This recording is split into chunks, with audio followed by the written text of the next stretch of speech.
Srimad Bhagavatam ki Srila Prabhupada ki. Om Namo Bhagavate Vasudevaya.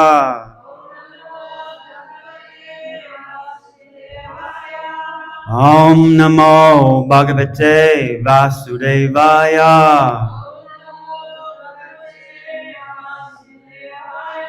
Om Namo Bhagavate Vasudevaya.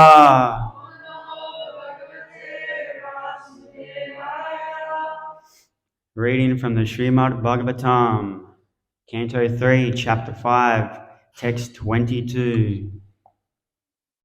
Atate Bhagaval Lila Yoga Mayo Rubrim Hita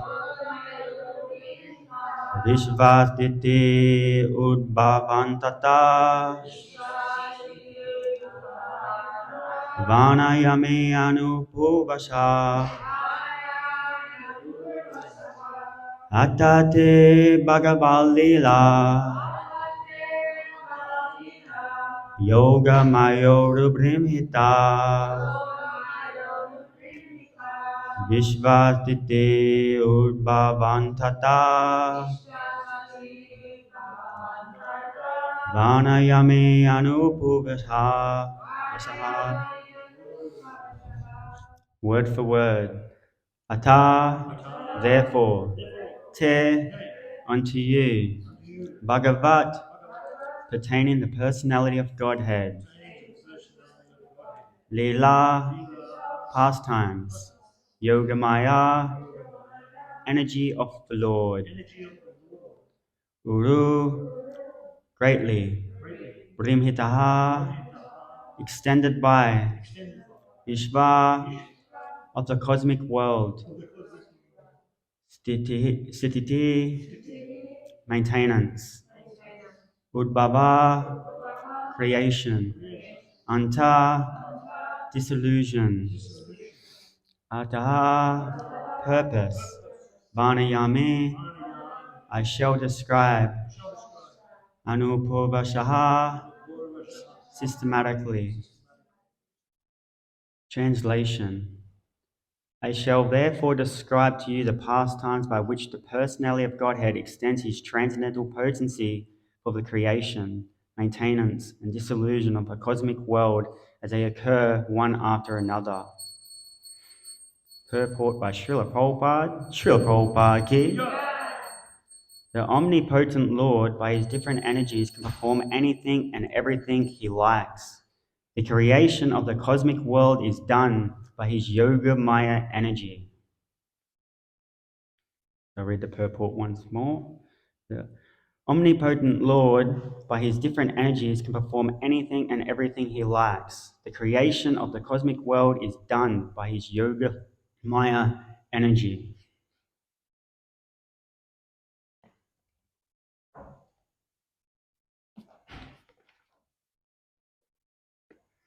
First, I'd like to ask for the blessings of the senior Vaishnavas that I can say something of value today.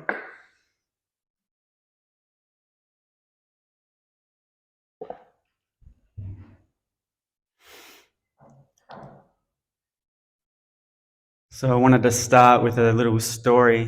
I might have told this before, but I'll tell it at the beginning of this class.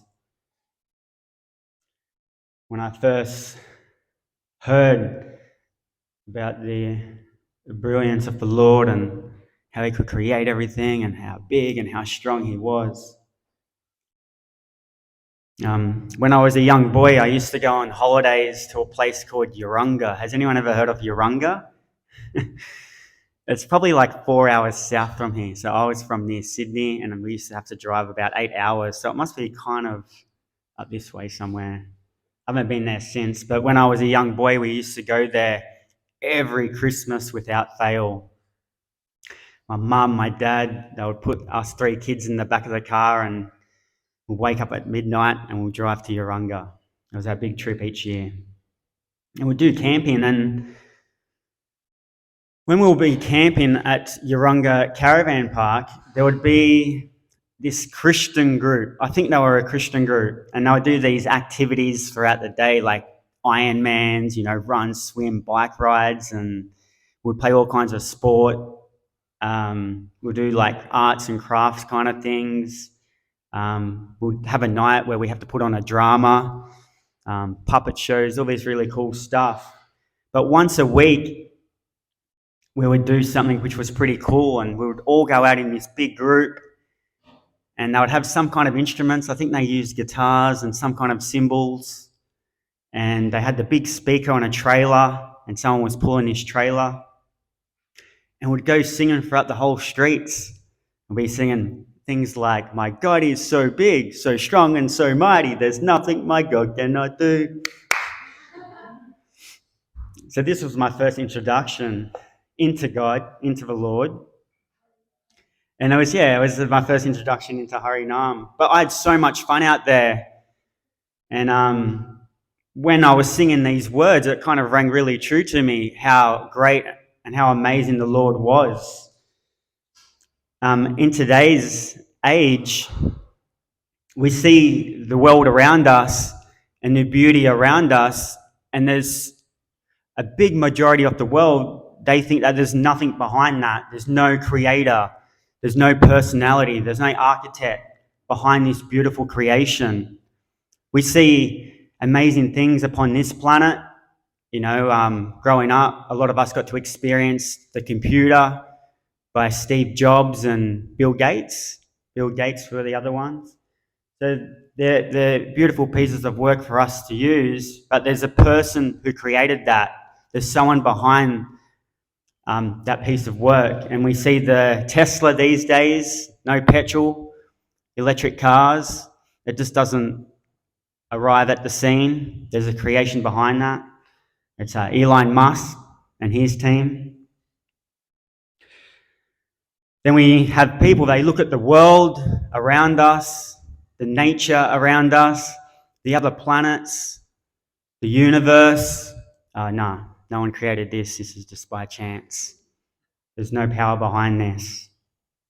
So we live in a world built on false ideas, not understanding what we should be building. One should build their life around Krishna, building our eternal home. So I've got a little story on building our eternal home and understanding Krishna. So there was once this builder, and he was one of the greatest builders on this planet. Everything he'd done was so precise, so perfect. He would use the best materials, mahogany, the most beautiful marbles, and he would create these unbelievable sites for people to not only to look at, but also to live in. And he did this for 40 years, or 45 years. He was building, and all his work was known around the world. And after 40 years of building every day, having a tool belt on, going to work, showing up, putting his heart and soul, his blood, sweat and tears into his job, he said, I've had enough. I want to claim my retirement fund and I'm done. I'm going to sail into the sunset and retire and just relax on a beach somewhere. And the boss came up to him and he said, look, I know you really want to retire right now, but please just do one more job for me. I don't really feel like it. Please, you've done all this amazing work for 40 to 45 years. Just do this one more job. Kicking and screaming, he finally, okay, I'll do this one last job. And the boss said to him, okay, this is going to be a special job. You can use whatever materials you like. You can go out anywhere and you can find the perfect piece of land, your dream piece of land. So you've got the dream piece of land, the best materials, and also you can employ anyone that you like to do what you want on this project. But what he's thinking is, I'm done. I'm retired. I don't want to do this anymore. I just want to retire and leave all this to the side. But he said, okay, I'll do one last job. And in his head, he's thinking, once I do this job, I'm done. I can retire. So the consciousness of him at that stage was, I'm just going to get it done as soon as possible, as fast as I can. He goes out, the first piece of land he sees, he buys, bang, he gets it. What materials does he get for his beautiful new place? He just gets whatever's there. He doesn't order anything. He just goes straight to the place, picks up what's there. Who's available to help him build this place? Not many, but he just gets whoever's there. And he's rushing, he's cutting corners. He's doing everything he can to just get this job done. Then he can hit retirement. And it gets to the end and it's all done. He did it really fast. And his boss, who'd been his boss for so many years, he came up to him and he said, wow, you've done it already. He's like, yeah, I finished this place. And he's like, wow, that was fast. And he goes, are you sure you're really happy with this place? And he's like, yeah, I'm happy. In his head, he's just like, yeah, I just want to get out of here. I just want this to be over with. I just want to retire, get my retirement bonus, and whoosh, not build anymore. And his boss said to him, look, over the years you put in so much effort. You put in so much hard work. Everything was so perfect that you've done. You've won so many awards. You've pleased so many homeowners. So as a gift to you for your retirement fund, we've allowed you to choose your own land, all your own materials, all your own people who you want to work for you to build your dream retirement place. And as a gift, we're going to give this to you at no cost as your retirement bonus. And he couldn't believe it. He's built so good for 45 years, and it got to the end, he started to get a bit tired.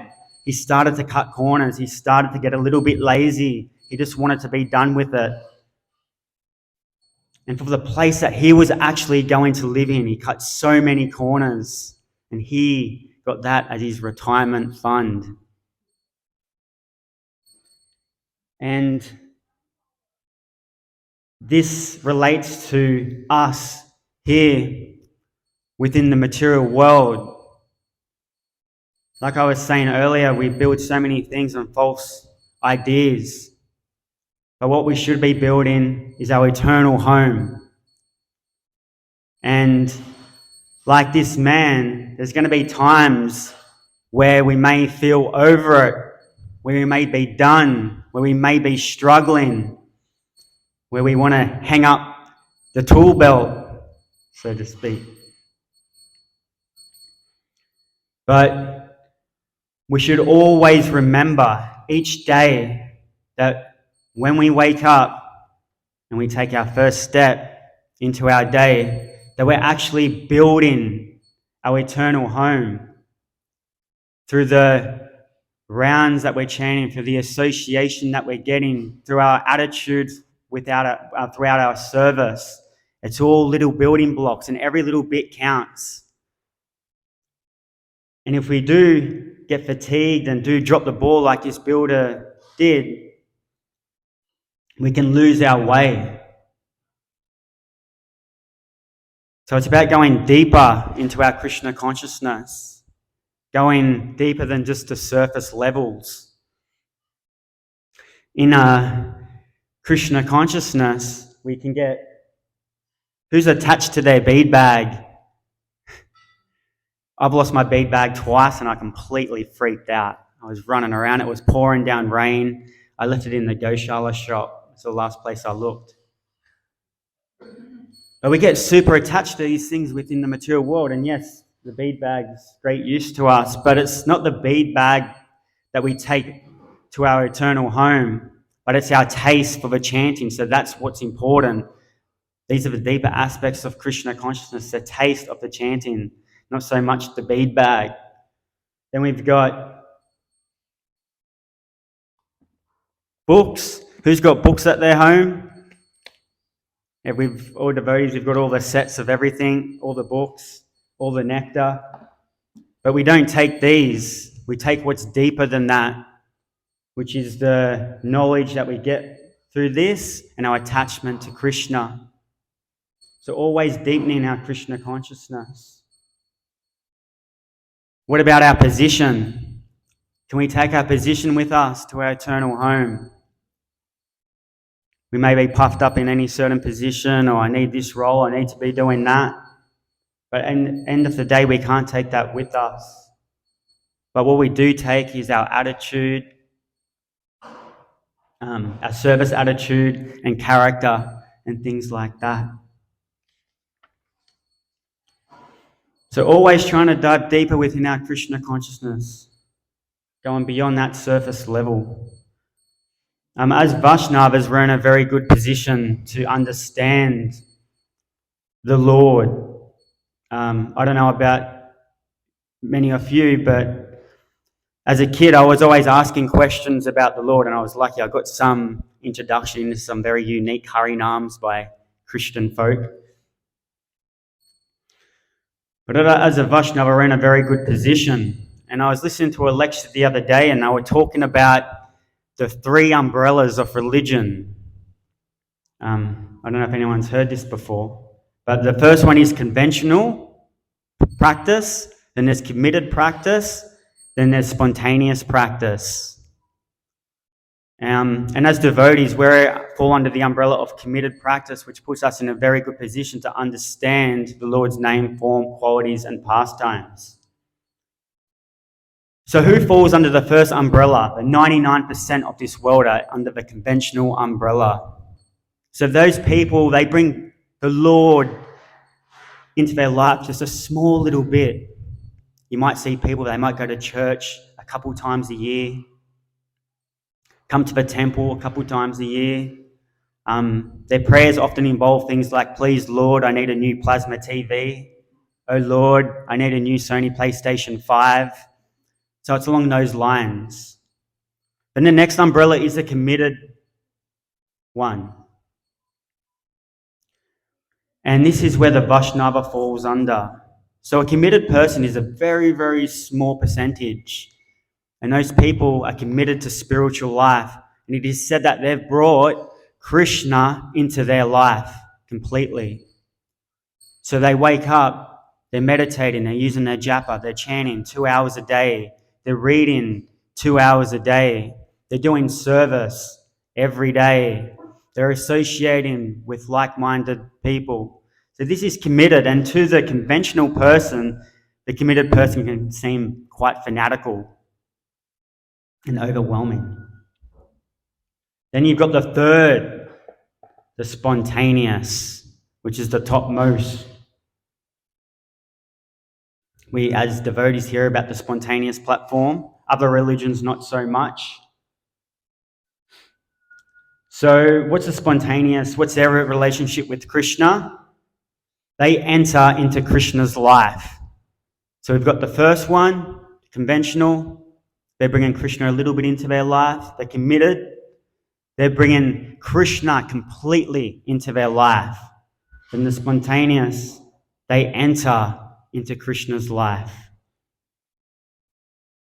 And I was doing some research on the spontaneous platform outside of Krishna consciousness, and the only ones who I could kind of find who came close to this would be someone like Saint Francis of Assisi and Saint Teresa of Avila. So that's complete attachment to the Lord. So I just wanted to read something from the Bhagavad Gita.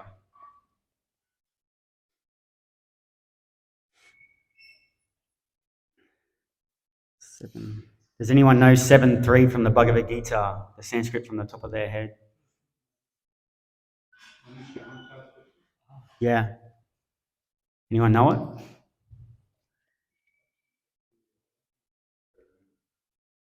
So, does anyone know the English? Out of many. Yeah. So out of many thousands among men, one may endeavor for perfection, and of those who have achieved perfection, hardly one knows me in truth. So I'm going to read this purport soon, but as devotees, if we're following correctly, we're on that committed platform of religion. This is what I was listening to in a class the other day. But to move to the spontaneous platform, we can't just do that by our own accord. You see many people, they might just think they're going to start operating on the spontaneous platform, but it can end very bad. It just means, I don't need to chant, I don't need to read. I'm going to be like Mother Yashoda. I'm just going to call out to Krishna. I'm just going to go on my own realizations.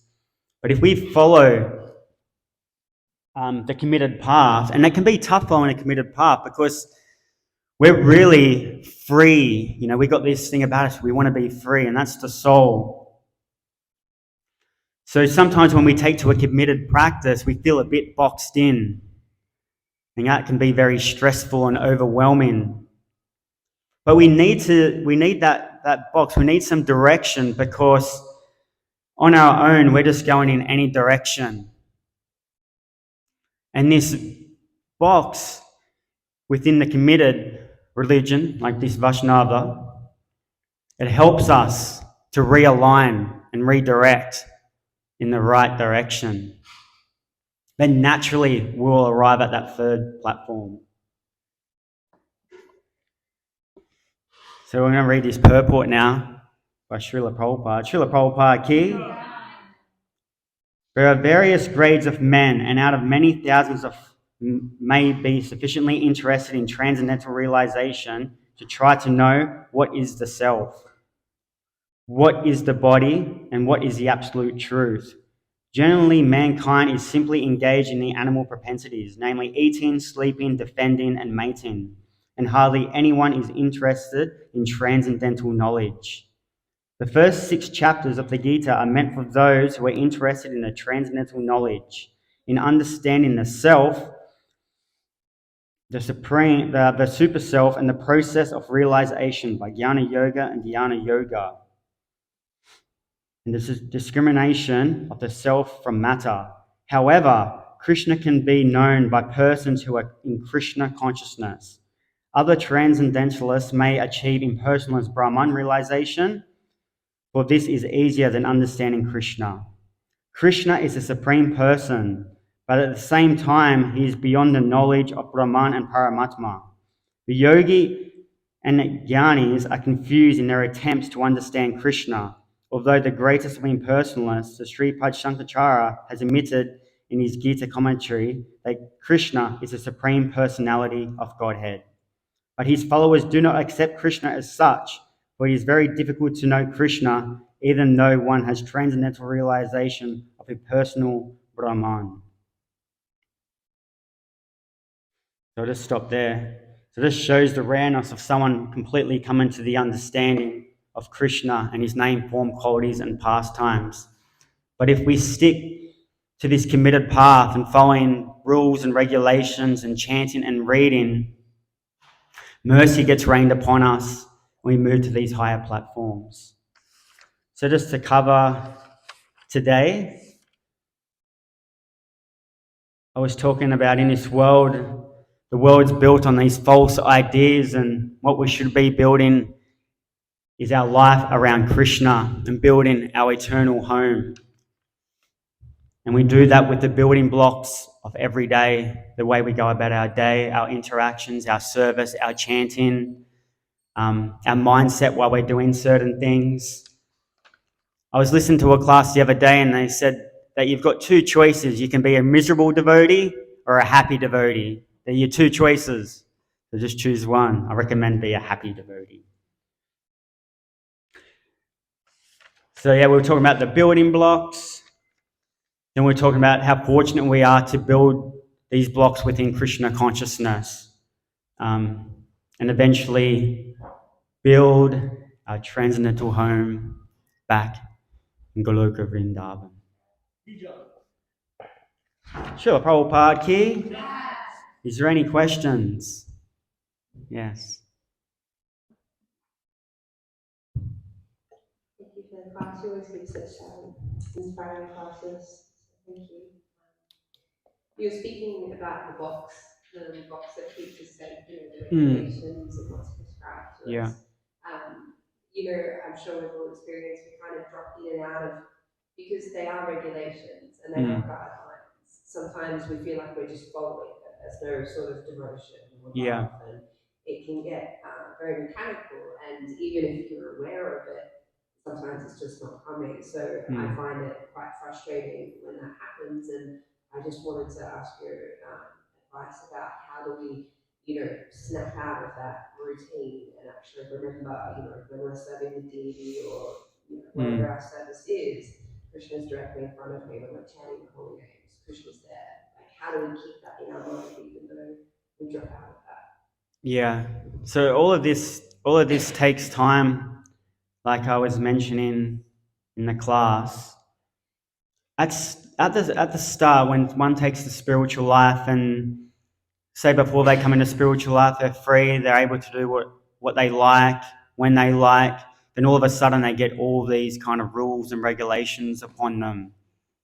And can kind of seem very overwhelming. because we're not used to that.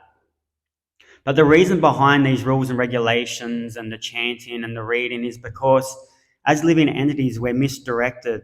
We're going down a false path. We're building something which is false.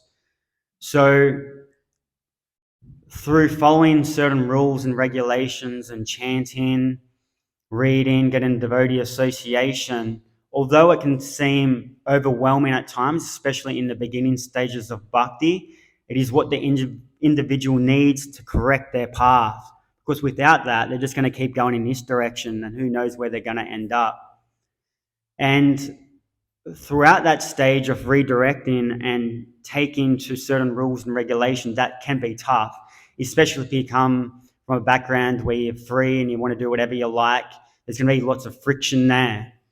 But that friction is needed to recorrect the path. And if we are getting in a negative mindset and it feels tough and sluggish and we feel like, we're walking the dog which is dragging behind us and carrying those balloons, what KK talks about sometimes, we just got to keep bringing it back to the basics, wake up and don't get too ahead of ourselves. Keep the main thing. Talk to devotees about our struggles. But yeah, just keep it very simple and just know that the process that we're involved in right now is just to redirect our direction. It's like we're being on an aeroplane, and we got the navman system on the plane. We're just going our own direction, then someone comes up and redirects, and we've got to start to turn, change direction. It could be difficult, but in the end, it's for the best. Anyone else? Yes, yeah. No, yeah, I was just thinking, Neutron has really nice comparisons. The mind is kind of like wild horses, trying to tame wild horses. Yeah. Like, if you pull the strings too hard, Mm. the wild horse won't be tamed. So it's basically also to let go, not to be too hard on yourself. And I think the essence is that Krishna looks at what we try and endeavor and not the actual results. So you kind of have to remember that Krishna is merciful and sweet. So we have to also be sweet to ourselves. Yeah, and I think that's, moving on to the next point, that's very important, that sometimes we just get caught up within our mind and we don't understand the position we're in or the progress that one's making. So it's very important to always reflect on the progress that we've made within Krishna consciousness, and also how fortunate we are to come to a path like Krishna consciousness. Like I said when I spoke about those 3 umbrellas which religion falls under, 99% of the world are under that conventional umbrella. For someone practicing Krishna consciousness, they're in such a small percentage. So it's such an amazing thing that individual is doing, and sometimes we lose, grip of that. So yeah, just taking time to appreciate the position that we're in, and also be happy with ourselves for the progress that we're making within our Krishna consciousness. There's so many other paths that one could have taken in life, so much nonsense that one could have taken to, but they've put in the hard work and they've taken the Krishna consciousness. So it's such an amazing thing. Yaru.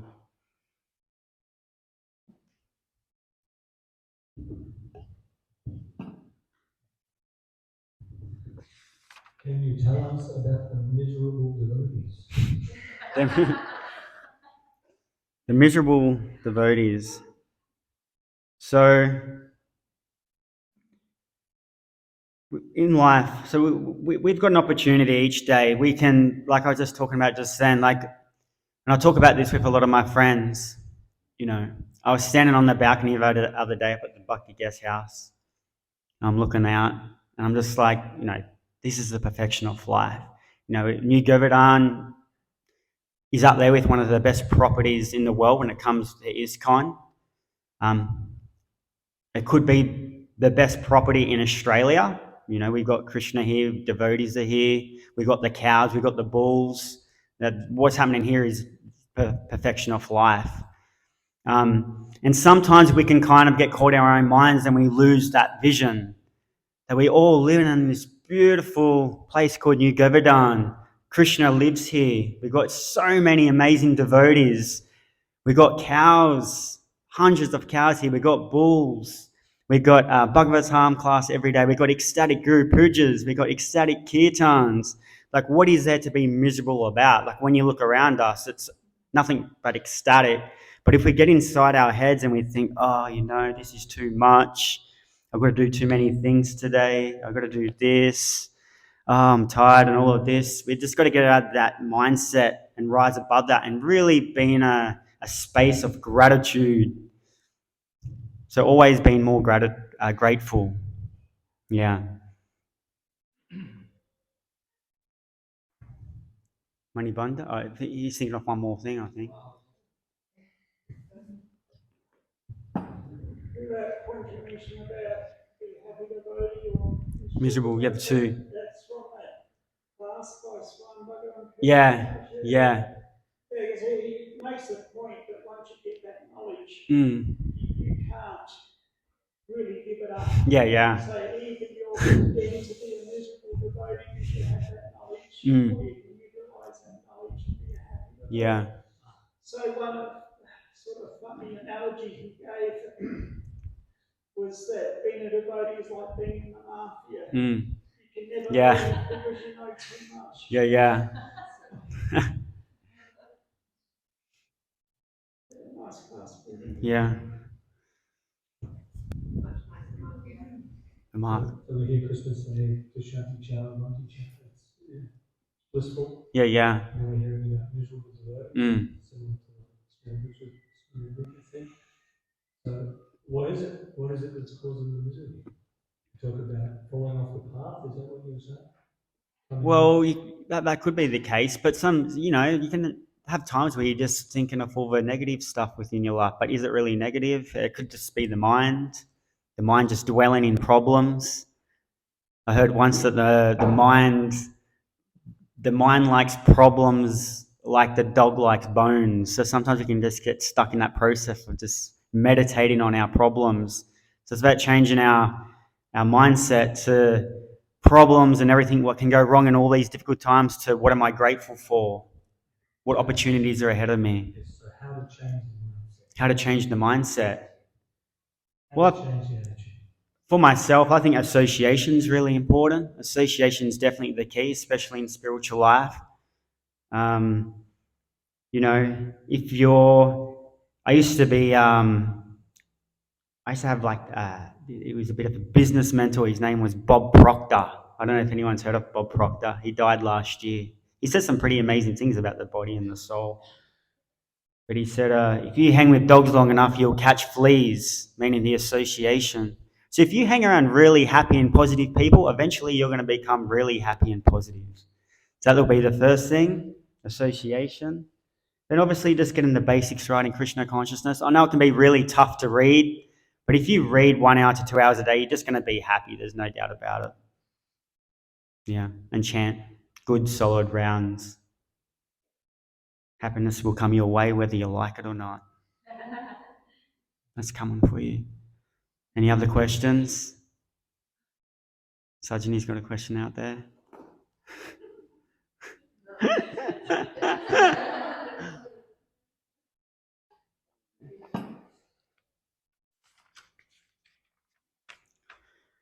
So moving forward into today, we can be thinking about what are we going to be doing.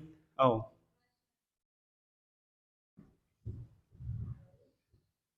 you. Just want to add on that what you mentioned about that we should read and chant solid rounds and that, and also to encourage those who are starting. I know Guru Maharaj says that even if people make a commitment to even start reading every day, 10 minutes a day, or chanting 4 rounds a day, or anything. If we make a commitment, then Krishna helps us because we all started from somewhere. Yeah. We never thought it would be possible to get to 16 rounds. But whatever position we are, whatever commitments we have, we make work commitments or others. But if we make a sacrifice for Krishna and say, okay, today I'm going to read 10, every day I'm going to read 10 minutes, and we do it without prayer, then it increases. And by the time we know it, we're making so much progress and doing more. And it becomes easy. Yeah. To add to that. Yeah, that's a very important point. That's also how someone builds confidence. There's many books out there in the world these days about habits and doing the right things throughout the day to build your confidence. So confidence is very important in Krishna consciousness. But how does one build confidence within spiritual life? And it's by just doing the little things right. And like Vaishnavi was just saying, if you're beginning spiritual life and you can only chant 4 rounds, you chant 4 rounds. If you set a target like 16 rounds, but you're not there yet, then you don't get confidence. But if you set targets which you can hit, it's why they've got that book by that military officer, and it talks about making your bed in the morning. If one mate wakes up and makes their bed in the morning, they've achieved their first goal of the day, and you get a bit of confidence. You're like, yeah, I've achieved something. So just doing little things which you can achieve each day, one gets confidence, and that grows and grows, and you're able to do more things within Krishna consciousness. And for Krishna and the devotees, it just keeps going. That's it. Okay, so to finish on, we're building these blocks every day for the activities that we're doing, building our eternal home in the spiritual world. No need to cut corners. 110%. Srila Prabhupada ki